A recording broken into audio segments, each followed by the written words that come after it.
Hi there, this is day 6 on the lessons from the book Making It Big by the Billionaire Femi Otedola, and we are wrapping up section 1, lesson 5.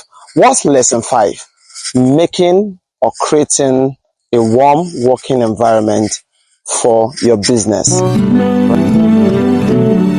The billionaire here grew his employment nest to the range of having over 12,000 employees, both directly and indirectly. Now, in this lesson, we'll learn that one of the ways to have a warm working environment is to make the place look like a family, whereby you can start by simple corrections in vocabulary. Now, he highlighted that he started teaching the workers there, working for him from Xenon Petroleum, to start using the word we instead of I.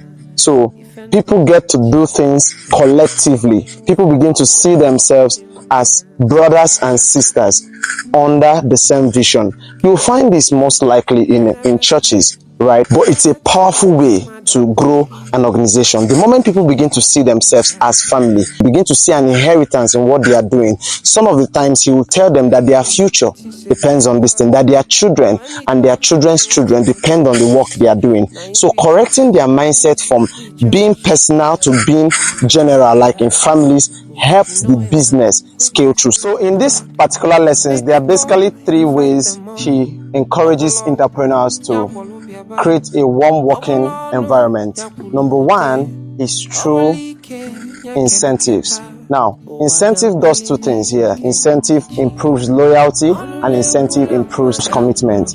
I mean, you can do this at your level.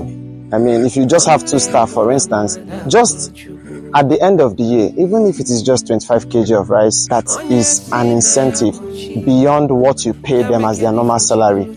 It will boost their loyalty and boost their commitment. Some businesses could go as far as, creating a transportation system for their workers. At the end of the day, you find that people want to be happy. And any place people stay and they are not happy, they are already planning their escape route. The only thing keeping them there may be circumstance.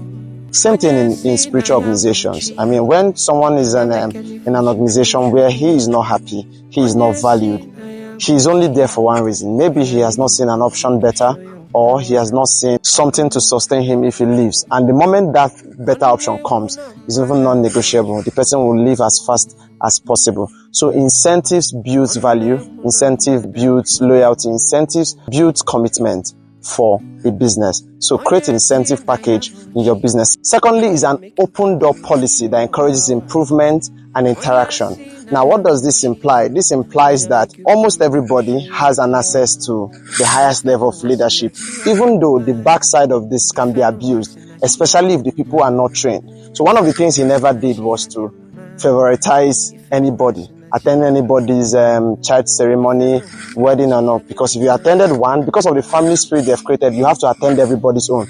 But at the end of the year, the company will put up a Christmas party or on any special occasion whereby everybody will attend. But they all had access to the chairman, especially at Xenon. But at Fort, it was more better because the persons there were more trained. And the last thing you want to find out in this book, in this particular lesson, when it concerns creating a warm environment for your people, is about placing value on the people that put value on you. Now, in this particular section, when somebody has worked for a long period of time, for over 20 years, 18 years or more, there is a special package for that to encourage that person's loyalty, putting value on that person. Now, he goes beyond just paying them salary. He's interested in their children's life. Some of the children have scholarships, right? Some of those workers will enjoy some benefits, for instance, medical benefits, because they've won the trust and they deserve whatever they are getting at that point. Imagine somebody working with you for over 20 years. That person deserves an extra hand. And when he eventually sold Fort Oil, some of these people had shares with the company and he encouraged them to sell, and which they did, and made a huge chunk of profit.